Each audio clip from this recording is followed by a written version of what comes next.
Resolvamos os dois problemas. Encorajemos o rico e protejamos o pobre. Suprimamos a miséria, ponhamos um fim à exploração injusta do fraco pelo forte, ponhamos um freio à inveja iníqua do que já está a caminho contra o que acaba de chegar, ajustemos matematicamente e fraternalmente o salário ao trabalho, aliemos o ensinamento gratuito e obrigatório ao desenvolvimento da criança, façamos da ciência a base da virilidade, desenvolvamos as inteligências enquanto damos trabalho aos braços. Sejamos ao mesmo tempo um povo poderoso e uma família de homens felizes. Democratizemos a propriedade, não abolindo-a, mas universalizando-a, de modo que todo cidadão, sem exceção, seja proprietário, coisa mais fácil do que se julga. Em duas palavras, saibamos produzir a riqueza e saibamos reparti-la, e teremos ao mesmo tempo a grandeza material e a grandeza moral, e seremos dignos de ser chamados França.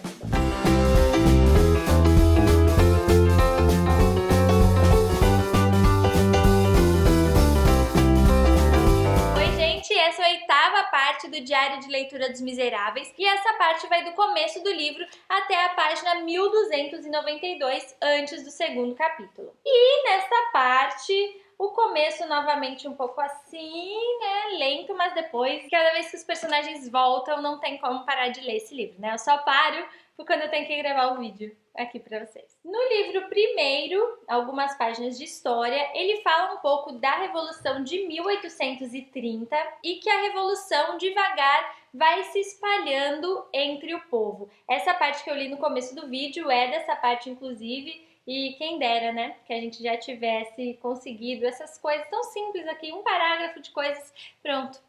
Resolve. No livro segundo, a gente descobre que o Marius saiu do pardieiro depois de todo aquele acontecimento lá com o Thénardier e o Jean Valjean e foi morar com um amigo dele. Ele mandava semanalmente 5 francos pro Thénardier pra, assim, uma forma, como o Thénardier foi preso e ele se sentiu culpado por isso, mas ele tinha aquela dívida com ele por conta do pai, foi uma forma dele se sentir pelo menos ajudando ainda o Thénardier, apesar de tudo que aconteceu. O Marius vai ficando cada vez mais pobre e não para de pensar na Cosette nem por um minuto, cada vez mais triste também, porque não tem pista nenhuma dela.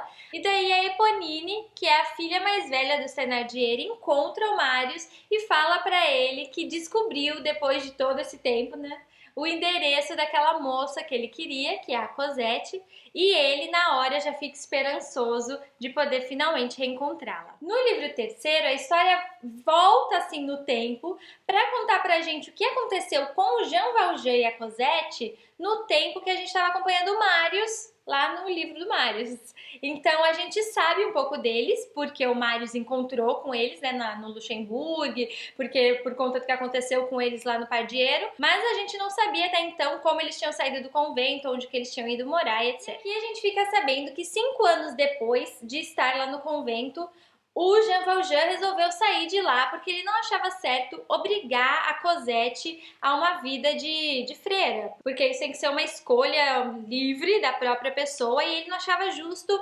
obrigar ela a ter essa decisão. Então ele resolve sair de lá e vai morar na casa da Rue Plumet, mas ele mantinha também outras 2 casas, porque como ele tem todo esse medo de ser descoberto e ele não queria ter que fugir de última hora, como aconteceu quando Javert encontrou ele lá no Pardieiro, ele já deixou aí um plano de fuga, né? Se alguém encontrar a gente aqui, pelo menos a gente já tem para onde ir. O Jean Valjean nessa época já tinha por volta de 60 anos e conta dele da Cosette indo até o Luxemburgo, conta o quanto eles estavam felizes, vivendo bem, tranquilos, mas essa felicidade toda do Jean Valjean e da Cosette termina com a Cosette fazendo 15 anos e ficando bonita, porque daí ela também percebe que ela está bonita, né? No começo ela se achava feia, até que as pessoas começam a olhar para ela, o próprio Jean Valjean pensa, ah, meu Deus, ela tá ficando bonita, isso vai ser um problema. E realmente se torna meio que um problema, não que seja um problema, mas é um problema pro Jean Valjean, porque a gente sabe que lá quando eles iam pro Luxemburgo, ela encontrou com o Marius, ela se apaixonou pelo Marius, o Marius se apaixonou por ela e o Jean Valjean foi percebendo tudo isso, mas ele tinha muito medo de perder a Cosette, então ele não conseguia pensar na ideia dela ficando com o Marius ou de ela deixando ele, abandonando ele pra ficar com outra pessoa. Então isso incomoda muito e por isso a gente sabe tudo que ele fez, né? Ele começa a testar o Marius pra ver se o interesse é mesmo na Cosette. Ele deixa de ir no Luxemburgo, ele muda pra outra das 3 casas que ele tem quando o Marius descobre o endereço daquela. Ele faz com que eles não consigam se encontrar mais, porque pra ele é muito, ele sofre muito. Diz uma parte até aqui que ele odeia o Marius cordialmente e ele sofre muito desse medo de perder a Cosette. O Victor Hugo fala muito dessa tristeza dos dois, assim, a gente sente, né, por isso, porque um não quer deixar o outro magoado e os dois acabam estando tristes. A Cosette, como estava apaixonada pelo Marius, e aqui a gente acompanha essa paixão pela parte dela, né, pela visão dela. E a gente vê o quanto ela tá triste de não poder mais vê-lo. E o Jean Valjean também tá triste de ver que ela tá triste. Então eles ficam um tempo aí lidando com esses sentimentos.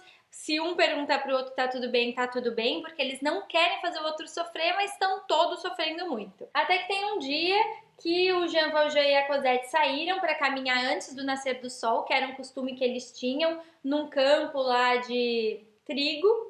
E eles vêm passando 7 carroças levando forçados para as galés. E eu vou ler aqui esse trecho para vocês verem como que era esse transporte. 7 carroças rodavam enfileiradas pela estrada. As 6 primeiras tinham uma estrutura singular. Assemelhavam-se aos carros dos tanoeiros. Eram como que longas escadas apoiadas sobre 2 rodas, formando varais em sua extremidade anterior. Cada carro, digamos melhor, cada escada, estava atrelada a 4 cavalos e todas transportavam estranhos cachos de homens. Na pouca claridade que ainda havia, não se podiam ver os homens, mas adivinhava-se a sua presença. 24 em cada carro, 12 de cada lado, encostados uns aos outros, olhando para os que passavam, as pernas balançando, assim caminhavam eles. As costas tinham algo que tinia, era uma corrente, e ao pescoço algo brilhante, a gargalheira. Esta era individual, mas a corrente era comum a todos, de tal modo que aqueles 24 homens, quando deviam descer da carroça e caminhar, estavam ligados por uma espécie de unidade inexorável, sendo obrigados a serpentear pelo chão com a corrente na vértebra, quase como uma centopeia. E tem mais, assim, descrições dos guardas que estão acompanhando eles, né? Então ele fala que atrás de cada carro tinham 2 homens armados de espingardas, da multidão que vai se juntando na rua e que vai xingando eles, fala, vocês merecem isso mesmo, porque se eles estão forçados é porque cometeram algum crime. Né, e toda essa situação, e o Jean Valjean fica aterrorizado, e a Cosette mais ainda de ter visto essa cena. Ela pergunta o que é, ele explica.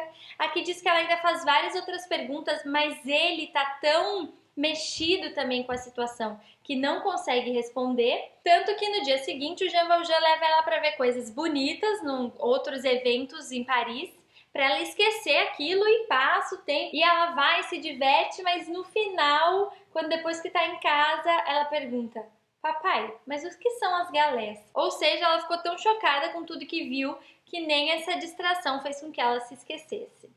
Daí, no livro 4, que é O Socorro da Terra Pode Vir do Céu, fala de quando o Jean Valjean voltou para casa depois do acontecido lá na casa do Thénardier, e que ele tá com aquele machucado no braço, que a gente sabe que ele se queimou, né, com o ferro, e que a Cosette fica cuidando dele por muito tempo. Ele teve febre por alguns dias, e o fato dela cuidar desse machucado dele reaproxima eles, faz com que eles fiquem felizes de novo. Ela fica feliz porque tá cuidando do pai, tá se sentindo útil, e esquece, né? Acaba esquecendo aí um pouco do Marius, e ele fica feliz porque tá vendo que ela tá feliz. Então ele fica agradecido por essa ferida que fez no braço dele, porque ele sabe que isso fez com que os dois voltassem a ser felizes. Mas talvez não por muito tempo. Mal sabe o Jean Valjean que nem a ferida vai resolver essa história por tanto tempo. Mas antes de contar o que aconteceu com a Cosette, aqui no livro mesmo, tem uma parte que fala um pouco do Gavroche, que é aquele menino, filho do Thénardier, que fica na rua e que ele estava procurando comida e vai até a casa do Sr. Mabeuf. Se a gente lembrar, ele é aquele que contou para o Marius que o pai dele ia sempre na igreja para vê-lo, que por muito tempo foram amigos. E ele vai, na verdade, lá porque ele lembra que tem um lugar que dava para ele pegar frutas. Mas quando ele tá lá, chega ao Monte Parnasse para roubar o Sr. Mabeuf. Só que ele se defende muito bem e ainda passa um sermão no Monte Parnasse dizendo que ser ladrão e ser vagabundo dá muito mais trabalho do que ser trabalhador, que você tem que, né, se preocupar em quando vai sair na rua, tem que se preocupar em fugir, depois vai ser preso, vai ter que arcar com todas as consequências, que se ele fosse trabalhador, estaria sendo muito melhor, muito mais útil e ainda teria menos trabalho do que nessa vida que ele tá, e dá a bolsa dele para o Monte Parnasse. O Monte Parnasse sai resmungando, mas o Gavroche vai lá, rouba a bolsa do Monte Parnasse sem ele ver e devolve para o Sr. Mabeuf. E dentro dessa bolsa, o Sr. Mabeuf encontra moedas, incluindo 6 napoleões, ou seja, ele foi para pegar uma fruta, acabou ajudando o Sr. Mabeuf. Isso fica meio perdido na história, mas pela experiência ganha no livro até agora, acredito eu que essa situação vai ser importante para algum acontecimento futuro ou para juntar personagens de novo, para relacionar alguma coisa vai ter. Mas o que aconteceu foi isso. Voltando daí para Cosette, a Cosette começa a achar que tá vendo sombras no jardim, sombra de um homem, começa a ficar assustada. O Jean Valjean procura pelo jardim inteiro e acha que a sombra era de uma chaminé, mas ela, né, fica meio suspeita assim, mas deixa pra lá. Até que um dia ela tá sentada num banco, sai, quando ela volta tem uma pedra e ela fica muito assustada de novo porque agora ela tem certeza que alguém colocou aquela pedra ali. Ela já tinha ouvido barulho de gente andando no jardim, já tinha visto sombra e agora é isso.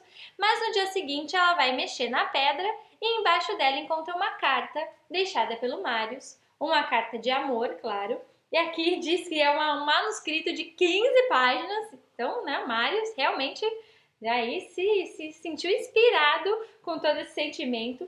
E ela lê, e aí tudo que ela tinha, né, esquecido do Marius, claro que volta. Ela fica novamente completamente apaixonada, levando a carta por todos os cantos. E naquela noite ela se arruma para ir ao jardim, sem ter certeza do porquê. E o Marius aparece lá no jardim e eles conversam, ele explica que, né, ela não precisa ter medo dele, que é ele que eles já se encontravam antes no Luxemburgo, que ele deixou a carta. Sentam ali no banco e ficam conversando por um bom tempo. A partir do beijo deles é bem bonitinho, eu vou ler aqui para vocês também. Ele sentou-se no banco, ela sentou-se junto dele. Não tinham mais palavras. As estrelas começavam a brilhar. Como foi que seus lábios se encontraram? Como é que o passarinho canta e a neve se derrete? Como é que a rosa se abre e maio se cobre de flores? Como é que a aurora brilha por trás das árvores negras no cimo trêmulo das colinas? Um beijo e nada mais. Bem bonita essa parte toda, né? Volta a ficar bem... coisas meio poéticas, assim, envolvendo todo o amor. A carta do Marius, que tem aqui também, é toda bem melosa, sentimental e poética. E aí, no fim, aqui conta... Nesse último capítulo, que na verdade é o primeiro do livro sexto, conta que os Thénardier, fora as duas meninas, que são as que ficaram com eles para sempre, o Gavroche, que é o menino que ficou na rua, tiveram outros 2 filhos, que eles não queriam, iam abandonar, mas como os Thénardier sempre querem ganhar com as coisas, né, não iam abandonar sem ganhar nenhum dinheiro com isso. Então eles encontram uma mulher que é a Magnon, que ela tinha 2 filhos e que por isso ela ganhava 80 francos do velho Guillenormand, que é o avô do Marius, que teve esses 2 filhos, assim, fora do casamento, então ele pagava, mas não cuidava deles nem nada. Só que como os 2 filhos da Magnon morreram, ela queria continuar recebendo os 80 francos, encontrou esses 2 filhos do Thénardier e pagava para eles 10 francos por mês para ficar com os filhos. Mas quando lá o Thénardier foi preso, todo mundo foi preso, a Magnon acabou sendo presa também. Então, quando esses dois meninos estão voltando para casa, um homem lá dá um papel para eles e fala: ó, sua mãe deixou aqui esse papel para vocês irem para esse endereço, porque vocês não moram mais aqui. E quando eles estão andando na rua para chegar naquele endereço, bate um vento e o papel voa e eles não sabem mais para onde tem que ir e ficam perdidos ali. Né? Que cena triste para duas crianças andando na rua, não sabem para onde ir, não sabem de quem que é esse endereço, não sabem o que aconteceu com a mãe, já foram abandonados pela mãe de verdade e agora um vento leva o papel e fim. Não sei ainda o que vai acontecer. E saberemos na sexta que vem, no próximo diário de leitura. Gostei bastante de ler essa parte dos Miseráveis, toda essa parte que conta do Jean Valjean e da Cosette, né? Todo esse tempo que a gente não tinha acompanhado eles, o encontro da Cosette com o Marius, enfim. Por um lado eu fico muito feliz por eles, por outro eu fico um pouco triste pelo Jean Valjean. Eu sei que é um sentimento um pouco egoísta da parte dele, mas de tantas perdas que ele já teve na vida, dá pra gente entender por que ele sente isso com a Cosette, né? Tudo que ele já teve, ele perdeu.